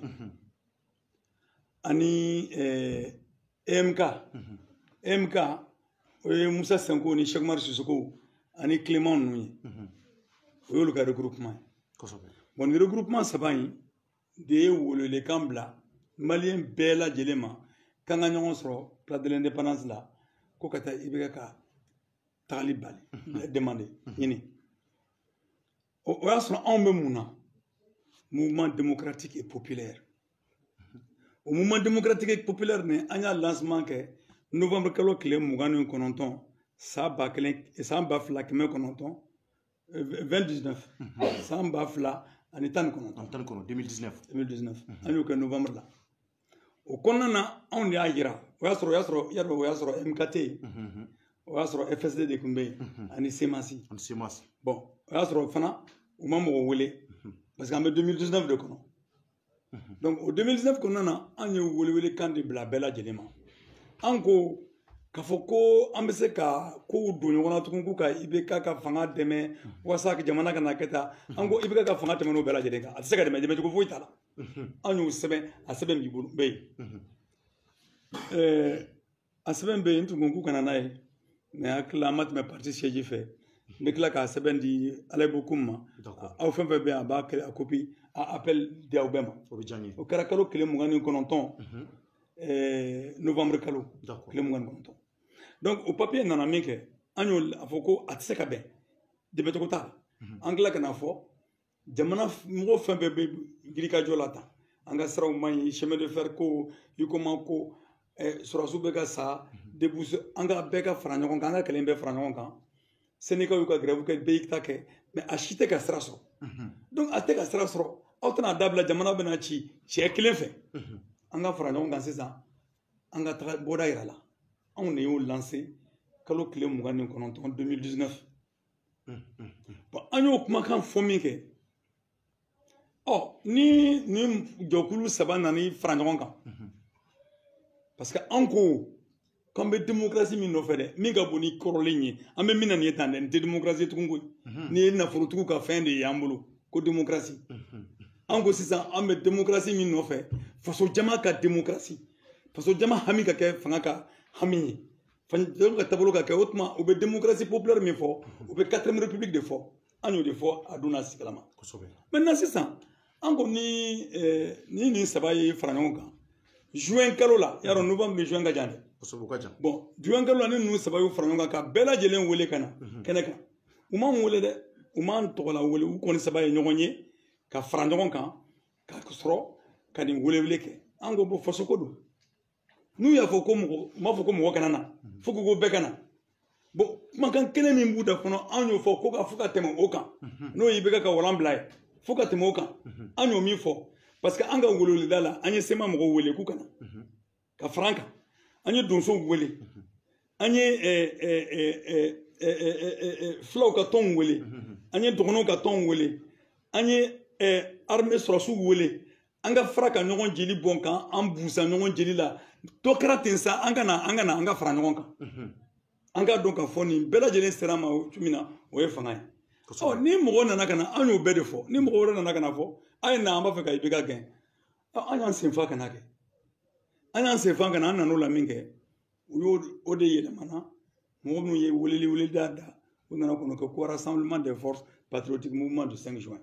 yarɔ kɔni an b'a kɔnɔ ni ko wɛrɛ t'an kɔnɔ ni faso ko don donc an taara donc o M5 kɔnɔna na semasi b'a kɔnɔ a tɔgɔ bɔra n kɔnɔ EMK b'a kɔnɔ ani FSD b'a kɔnɔ bon anw yɛrɛ b'a kɔnɔ donc yalɔ n'o kɛra kɔni tɔn wɛrɛw nana ka fara kan madame Sow ninnu ni Moribo Sidibew caman nana ka na fara kan yarɔ n'o kɔni kɛra an kan ka bɛn de kɛ o baara cogo la bon ni bɛn ma sɔrɔ baara cogo kɔnɔ o ye ŋunuŋunukan ye o t'an sigi kun ye o bɛnbaliya misɛnnin t'an sigi kun ye o t'anw sigi kun ye donc o ye ŋunuŋunukanw ye o ŋunuŋunukanw b'a kɔnɔ c'est clair ŋunuŋunukanw b'a kɔnɔ mais ne fɛ o ŋunuŋunukanni minnu b'a kɔnɔ dɛ olu tɛ foyi ye o ye jɛɲɔgɔnya kɛcogo ye an bɛnna min kan dɛ k'a fɔ ko i bɛ ka taa dɛ an b'o de lajɛ an tɛ ŋunuŋunukan foyi lajɛ mais n'a ye ŋunuŋunukan in to yen o kan ni ala y'a kɛ i bɛ ka taara fanga nana kɛ tan ŋunuŋunukan in bɛ ka kɔnle taara tɛna kɛ kasara belebele aw ni ɲɔgɔn cɛ a tɛ kɛ kasara ye an ko an bɛnna kelen kan fɛn fɛn b'an tila o ye élection ye élection de b'an fara ka bɔ ɲɔgɔn na ni minnu ka hakilina ye kelen olu na fara ɲɔgɔn kan kɛ ni minnu ka hakilina tɛ kelen olu bɛ fara ɲɔgɔn na kɛ c'est aussi simple que ça mais an bɛ se ka jɛ ka camancɛ fanga labɛn an bɛ se ka jɛ k'o kɛ wa a y'a fɔ IBK ɲɛna k'anw bɛ camancɛ fanga min ɲinina ka labɛn ko diinɛ ko kuma t'a la dɛ k'a filila a ye min fɔ président ninnu ɲɛna k'a filila a ka f'u ɲɛna k'a filila diinɛ ko kuma tɛ yen dɛ k'a fɔ ko république islamique ale de y'o fɔ a y'o fɔ de wasa tubabuw ka girin ka anw terege k'an ye islamisiw ye donc u b'o de nɔfɛ o tuma a y'a fɔ IBK ɲɛna k'a filila komi u ye communiqué dɔ bɔ gouvernement tɔgɔ la k'a filila ka ban an bɛ dan o yɔrɔ la k'a fɔ IBK filila donc maintenant furugufurukan b'a kɔnɔ et puis hakilinaw caman bɛ yen minnu bɛ bɔ a kɔnɔ bon min ka gɛlɛn ko la an ka tila ka bɛn kelen kan yarɔ a daminɛ na a fɔra ko IBK ka taa IBK ka taa IBK ka taa imamu yɛrɛ y'o fɔ maintenant nana se yɔrɔ dɔ la kɛlɛ nana ka na giriya ka se yɔrɔ dɔ la imam nana ka na siran ko ko dɔ bɛ se ka bɔ a la dɛ ko tuma k'an k'an segin an kɔ donc imam ko ten imam ko ka segin kɔ an y'o bila discussion na bɛɛ y'i hakilina di o kan o taara wele ni mun ye IBK ka démission ka bila a wolola n'o ye siɲɛ fɔlɔ la IBK ka démission ka bila a tɔn ye an k'o ɲɛnabɔ n'o ye gouvernement cili ye assemblée cili ye ani ka premier ministre plein pouvoir dɔ sigi yarɔ ko saba de tun fɔra ko donc k'an k'a fɔ ko IBK ka to yen mɔgɔw y'a yira imam na ka fɔ c'est pas sûr IBK siran fɛn min ye IBK tɛmɛn'o bɛɛ kan anw y'a fɔ kaban anw kɔni anw hakili tigɛlen don IBK mana fɛn fɛn kɛ ɲuman na o bɛ bala an na a mana ye fɛn fɛn kɛ juguman na o y'a taabolo ye donc anw kɔni mouvement démocratique populaire kɔnɔna na anw tilala la o la pewu an tilala la pewu bon maintenant sisan an tilala ka segin tɔw tilala ka bɛɛ segin kɔ mais SAD MDP anw ma dɔ wɛrɛ fɔ an ko ko bon de toute façon kɛlɛ n'a fɛɛrɛw don ka taa n'i ye nin fɔ an b'a lajɛ kɛ an tɛ mɔgɔ juguya kama o mais an ko ko ika akato kalo kletan anga jama faranonga kalo kletan ni jama faranonga no la ni be kay wala bla ka foko bo ay ni ka sorani ma amo yeke nambe sigango na sigango nanga me vero fraga no fraga donc antara noué oh ibeka jagma ta songoro bla de do songoro ta songoro bla bada ana ka konkona ka fa so mangono ya donc tout de suite ibeka nana kana mo srani fagali kara rob na dron ama sigango an segana ko foko ka démissionner frata la ka démissionner donc minu me flan la ka fo peut-être la ni kara biso ka sigako olu laban nana jodi joma minu ko ni tanya tableau de donc an segana ko ba ka démissionner sisan tugun ko sedawo mo nana an gana to do sedawo da o yedo ka haklinai o semas comme ka ujimi ya fo chukumna ko yolu ka haklinai o te on MDP ka haklinai nga komi ka ujimi reko aya fo benyana akoko lu ka hakilina do ko nga ko semasi ani olu de ka kuma kanu ni ko de ani mamdugo ka kuma kanu ko olu tay ko nga ko labon besena M5 konona o koro muyi o koro ko discussion bani nyonche e bi hakilina ta fo o fana démocratie o e ki hakilina ta fo ko fo e majena ka keta ni ga fo ne majena be keta bon ni kuma nana kana fero nana kana goshi jona ani mana ke chen atna ta ofa si san tu mun nana kana ke imam yemi ni ngale ke ibega sede ko ay kateketi sede wore ko sariya so chen kele sede ko fo anyi jamana bulu mowe donc ay imam ni nganta do mi be sena bide nga donc mi ko ne chen ni ni comité stratégique mana nyon soro mi jama mana mi fo abe ketendi jama fa mana fo ka to ibeka tala ko ibeka kataka katola imam naka mo ndale maro go tukutoko butana d'accord parce que stra foite no way stra wara foite intuguni njamana ngono note ni ibeka katakalite mo mugani kungamfe de sara oye mo goida ama kayi sukashi ama konsiga sukashi ama kenyeba sukashi ama sika sukashi ama mopti sukashi ama nyono shukashi futani gasegi obekara ni force satikele infe force satika barade ni yeta français were ni européen ni force sati min seme ko warbo ka do force sati mina odi labene me ka blanc go fali kama alors donc mafle oh même pourquoi siro mo ga président ga nalila anya M5 représentant be mais mune mata kineka ne mata obetanga funu kunu ya anga foka c'est que ne ibaro yami furu menge parce que ne ma kuni ju ndongo la angon transport sero mettre mutaka ka rola afra ko barji mimbe ko ne tatala bon ko ne trompe ne trompe ne be MDP de là bon MDP représentant Beni Ben le cerveau. Anyo kanga représentant MDP ko. Un comité stratégique ko. Ben ko bo asra rom na sisan asra gongoro kuma roma. Donc Oumar Marko e kana blané placé là. O yanga tonga kuma yo an fana nyogon cho parce que MDP fana ka nyamugo sobe. Ton mugani woro de MDP kono folo parce que adale le noir ça. Ton mugani woro un parti kelembo la no est parti stratégique. Donc ale ko ko sisan an nyogon suranga secrétaire permanent là ko donc Oumar ekata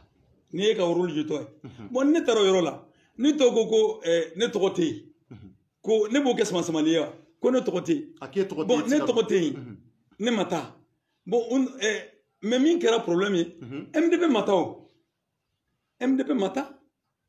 donc MDP re mata feu mais obi mira abe mira dron bon mo ka nyogon la je quoi. Tu sais, même si il faut Clément, on l'a que Clément, ni comme Clément Blago, quand tu as Clément Blago, comment faut bourse travail là. Nous menons trop Mali, politiquement, on a association Yamro Kakola de, quand on s'y est landa. Au bout de là. Mais quand tu as Clément Blago, aïe, antara kata bourse travail là, n'entara kata, n'est Clémenti Fangelin fait. Et tu Fangelin? Non, tu Fangelin fait, aller à l'association de là pour lutter contre la corruption. Ne veut parti politique de là, ne veut parti politique de là, pour prendre le pouvoir, pour la démocratie populaire.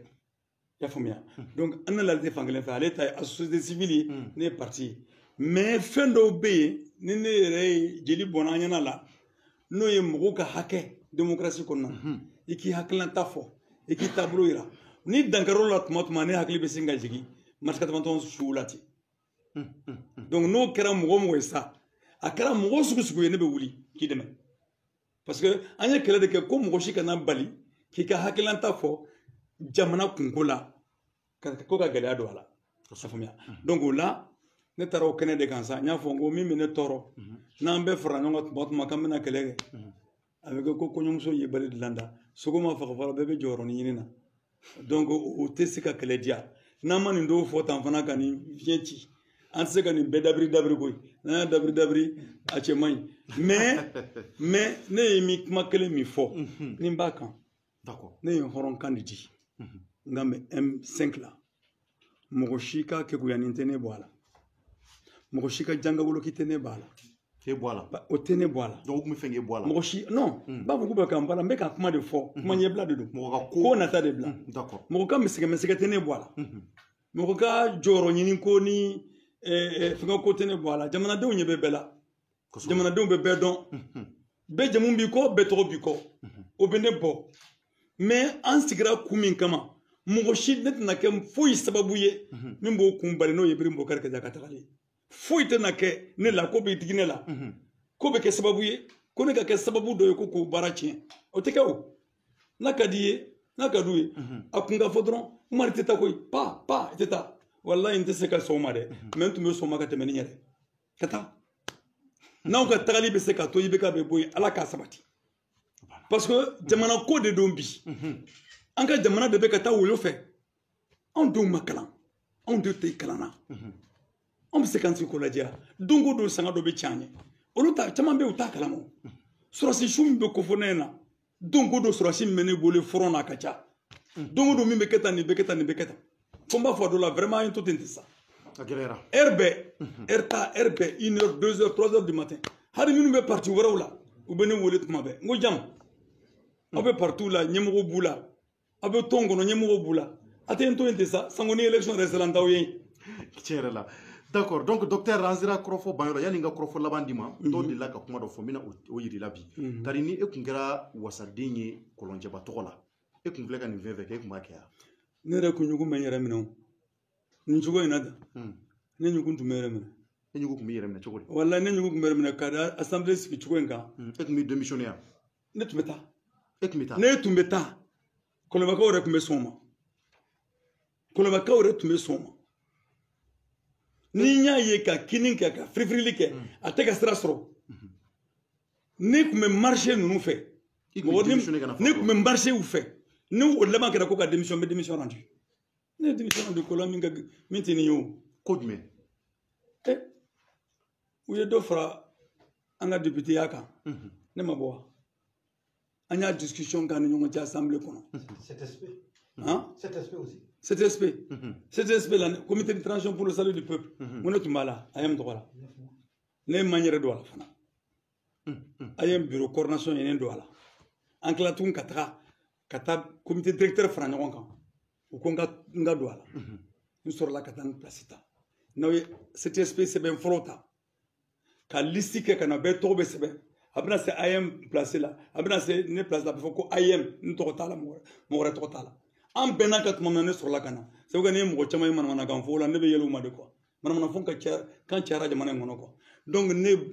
tilala an bɛnna kan ko kalo kɔnɔntɔn dafara ne ye AM congrès kɛ a ye mɔgɔw ye déclaration sɛbɛn taa Isa Marako ɲininka u ye déclaration sɛbɛn ka ne kɛ président d'honneur de l'AM ye n'est-ce pas ka tila tun k'a fɔ ko n ka to CTSP la ko sara min tun bɛ di yan ni n tun b'a di AM ma parce que ne tun bɛ dɔrɔmɛ fɛn fɛn tun bɛ di ne ma AM na CTSP la 75 000 francs CFA n tun b'a sigi AM kɛ kɛsi de kɔnɔ n ye n ka vie kɛ o kɔnɔna na ni n ka bourse di donc ne taara ka taa ko ne ko o wari mara ko ka to AM CTSP la ko ka mobili mara o dugusajɛ le 6 janvier 92 de don wa n ye lettre ci CTSP ma n ko n bɔra ka lettre ci AM ma n ko n sɔnna président d'honneur ma n ko mais a ye mɔgɔ bila n nɔ la a ka taa mobili in ta a bɛ baara kɛra association de ye ne tɛ ne démissionnera ka taa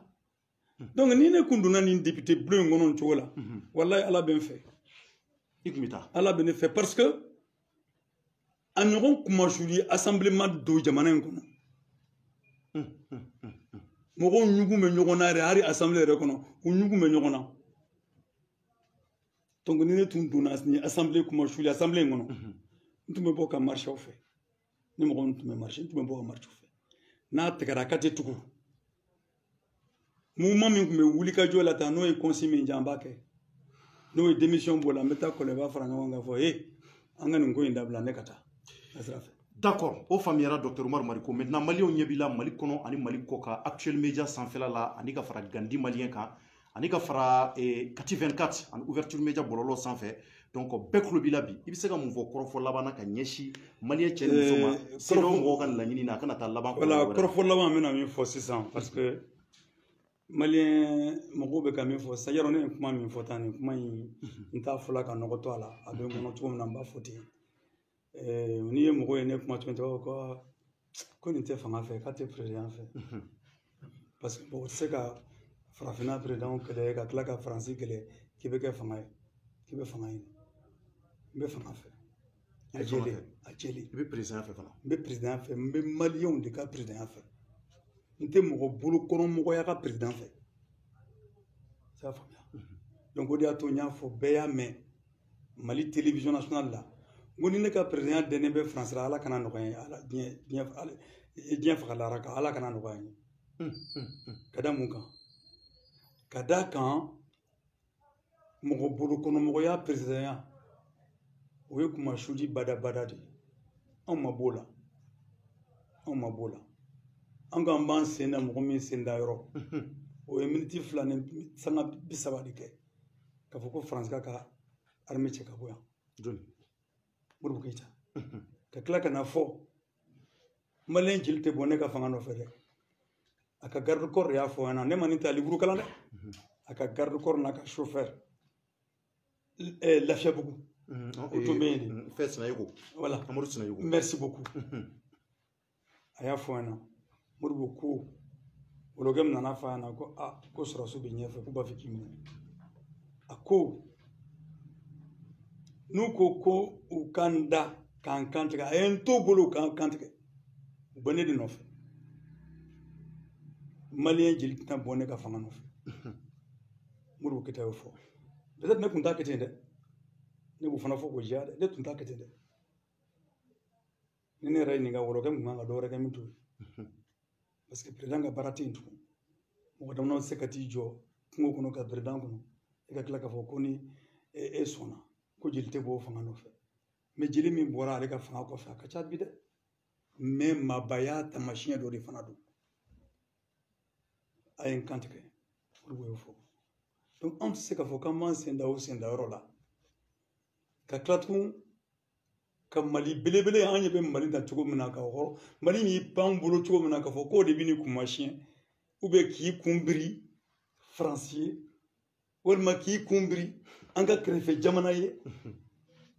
an b'an kun biri aw ye k'a fɔ ko an bɛ ka aw dɛmɛ aw ka kow la an dɛsɛra mais k'an kun biri aw ye ko parce que ko anw ka nafasɔrɔ sira k'o ye fangako danbe ye ala k'an kisi a ma Mali ka bon ni ma o de kama ne jigila ma tigɛ k'a fɔ ko Mali ko in k'an tɛna ɲɔgɔn sɔrɔ ka fara ɲɔgɔn kan ka wuli ni jamana kɔrɔ ye n jigila ma tigɛ o la fewu ni n jigila kun tigɛra o de y'a to n y'a fɔ Kidali ma bɔ Mali la a tɛ se ka sɔrɔ ɲɛ ka bɔ Mali la mais Kidali bɔra Mali sugu min na maliyɛnw yɛrɛ bɛ k'o Mali sugu de kɛlɛ bi donc n bɛ kuma laban kɛ min ye Kayikaw la cité de rail ka taa Kayi fo ka jigin fo Bamako a y'aw labɛn a ka bɔli farida a ka ban ani murutili farida ni tulo bɛ dɔ kan na ko murutili k'o ye komi i bɛ taa kɛlɛ bamanankan in ka gɛlɛn quoi sɔnnigiya nin bacili sɔnnigiya nin an ta bamanankan nin muku quoi an ta bamanankan nin muku ti n gida nin dɛ nka a ta bamanankan nin muku non murutili ka muruti fanga bolo o ndi marifa ta ye bere ta tɛ foyi foyi tɛ bon c'est pour le chahuter mais kita ka taa Kayi fo Bamako bɛɛ k'i laminɛ Bamako commune 6 bɛɛ u bɛɛ ka wuli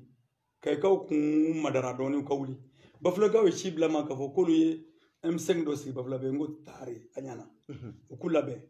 Kolebakaw ko k'u b'a la Bugunikaw ko k'u b'a la u bɛɛ k'u labɛn Yanfolilakaw tulo b'an kan na kɔlɔnkɔnɔna mɔgɔw tulo bɛ n kan na ɲɔnɔ ka jigin fo Masina kɔnɔna na ka taa Segukaw u ye dɔ kɛ u wulila Sikasokaw ye belebeleba kɛ an bɛɛ ka jɛ k'an labɛn Moptikaw ye min kɛ MINUSMA la a ma dogo maa si la Gawukaw fɔlɔ de wulila kabini ATT ma bin ko élection kana kɛ k'u bɛ insécurité la ka tila ka bɔ Gawukaw de fana ye kɛra sababu ye ka ban ko sariya tɛ sigi minnu nana k'u bɛ sariya jagosi Gawo silamɛw de wulila Gawo imamuw de wulila dɔw minɛna ka taa n'u ye kungo kɔnɔ k'u menacer k'u b'u faga u ko n'a b'a kɛ min ye a b'a kɛ ten a ko a ye silamɛ an bɛɛ ye silamɛ mais aw bɛna ni diinɛ sugu min ye Gawo a tɛ kɛ donc Mali ma se Mali cɛfarinw bɛ yɔrɔ bɛɛ o de y'a to mɔgɔ jigila tɛ se ka tigɛ ko Mali bɛ fara quoi mais min bɛ se ka kɛ Mali fara quoi o ye Faransi de ye dɛ wa ni Mali fana sɔnna Mali ye Faransi b'a dɔn k'a fɔ anw bɔra mɔgɔ minnu y'u gɛn ka bɔ yan anw bɔra olu de la mɔgɔ fana tun b'an cɛla minnu y'an bɛnbaw minɛ k'u di Faransiw ma olu denw bɛ fanga la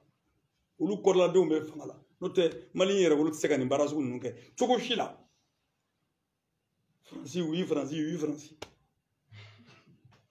ka bɔ la min donc Gawokaw Tombouctou Kidalikaw n bɛ sinsin Kidali kan min na sema mɔgɔw ka a faamuya plateforme ka faamuya ko nin ye Mali kumabɔ baara de wulilen ye tan fɛn min b'a to ɲɛmɔgɔ ka janfa se ka mouvement in tiɲɛ i b'a dɔn min don wa Mali ko in problème ni IBK ka marabaga jugu a bɛ bɛɛ joli dɔ la ni e y'a bila bi i k'a dɔn k'a fɔ mɔgɔ bɛ bɔ i sanfɛ n'i y'a kɛ tan bi n'i kɔfilɛ k'a ye cogo di i laban b'a i jɔ tan n'i ko k'i bɛ tan dɔrɔn i b'a fɔ dɔ b'i poussé tan ka taa parce que a bɛ bɛɛ de la hali IBK kɛrɛfɛmɔgɔw tɛ nin ko in na bi nka o ka problème ye mun ye o y'an bɛ hami ye o an bɛ hami ye mun ye yala ni IBK taara ka bɔ yen nin cogo la tan est ce que fereke tɛna caya an ka réfléchir o la dɔrɔn an IBK mɔgɔ minnu n'an bɛ kuma o an yɛrɛ ni minnu ɲɔgɔn bɛ kuma o an k'an tɛgɛ di ɲɔgɔn ma dɔrɔn an bɛna ye k'a fɔ a kelen tɛ cɛ ye i ko IBK mana bɔ yen ko jamana bɛ ci ce n'est pas la peine tumani kɔnɛ ko mɔgɔ kelen saya a tɛ dugu ci dɛ a bɛ du de ma nɔgɔ n'o tɛ Modibo Keyita saya Mali kun cira alors donc o de kama l'une est indispensable Ibrahim Boubacar Keïta n bɛ wele kan min f'a ɲɛna a ka hinɛ a yɛrɛ la a ka jamana in a ka hinɛ jamana in na n b'a dɔn jamana in hinɛ t'a la dɛ mais a ka hinɛ a yɛrɛ la a ka hinɛ a kɔ la a ka miiri a kɔ la a ka nin fanga in fara ɲɔgɔn kan a ka di mɔgɔw ma a k'an lajɛ an ka lajɛ an ka jamana baara cogo dɔ la ne tun y'o fɔ a ɲɛna kabini 2018 k'a kana présenter n ko mais o tun bɛ ban 2020 a ka fanga tun bɛ ban nin 2020 na ne y'a fɔ cogo min na n'a tun y'a lamɛn a ka fanga tun bɛ ban 2020 na Alu Jalo Alu Boubacar Jalo a man ka kuma faamuya a sigiyɔrɔ filɛ nin ye n ka salon kɔnɔ a nana ka na ɲininka n k'aw bɛ fiɲɛ la aw hakili la k'aw bɛ fanga in ta parce que élection tɛna kɛ fanga bɛ diyagoya to a nɔ la de loi électorale a y'a voté a ye erreur ba de kɛ an ka fɔ IBK ɲɛna dɔrɔn ko n'o kɛra k'a tun bɛ dan sago n ko n'a tun bɛ dan sago o tun y'a ɲuman yɛrɛ an b'a fɔ bon sisan an bɛ to yen ayiwa san 2 i b'o kɛ parce que i yɛrɛ y'a dɔn k'i dan sago kama san 2 i b'o kɛ an bɛ fichier électoral labɛn k'a dilan ka ɲa maliyɛn bɛɛ b'a ka carte sɔrɔ parce que assemblée ye carte de voter k'a fɔ bɛɛ kan ka carte d'identité sɔrɔ fu a kan ka di bɛɛ ma fu an y'a sariya voter assemblée kɔnɔ u b'a fɔ ma ko carte d'identité CEDEAO biométrique ko k'a di bɛɛ ma a bɛ carte d'identité mago ɲa a bɛ assurance mago ɲa a bɛ élection mago ɲa donc o la kuma laban kɔni ye ka welewelekan de labila bɛɛ k'i labɛn ala ka seli ɲuman ban n b'a dɔn seli an bɛ ka kɛ gɛlɛya kɔnɔ kaban parce que gɛlɛya bɛ fan bɛɛ fɛ gɛlɛya bɛ fan bɛɛ kan an bɛ ka kɛ gɛlɛyaba de kɔnɔ an k'o gɛlɛya in o gɛlɛya in kɔnɔ na an ka miiri k'an tasi mɔgɔ minnu n'i bɔra ni kɛlɛ in kɔnɔ an ka miiri k'a tasi mɔgɔ minnu bɛ faga don o don jamana in kɔnɔna na an ka bila an kunna k'a fɔ maraba juguya de don wa an k'a fɔ ko ni seli banna marabaga juguya fana banna.